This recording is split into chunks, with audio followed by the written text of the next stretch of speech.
22-year-old Amit Singh has been comatose following his injuries in 2006 Mumbai serial train bombings. Almost 2 years later, BJP President Rajnath Singh suddenly discovered the need to visit him.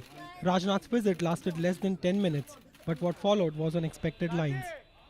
The senior BJP leader conveniently used the opportunity to take pot shots at the UPA government over the recent terror strikes across the country. The government has failed to accept the challenge of terrorism.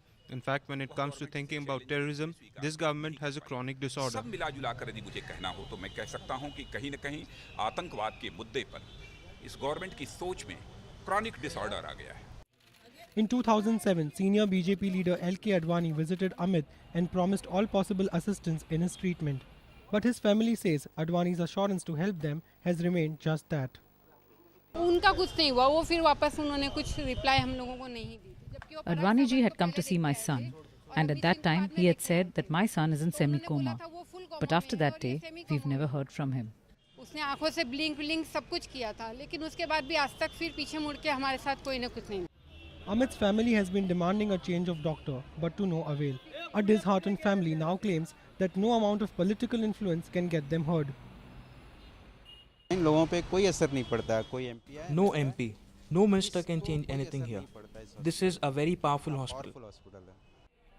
Little wonder for the family. Visits by politicians mean little now to the family, waiting desperately for their son to recover. Ideally, a visit by the president of one of India's biggest political parties should have been something to look forward to. But for the family of Amit Singh, Rajnath Singh's visit comes as yet another VIP visit with a lot of added media attention and assurances that they can only hope will be fulfilled in the future.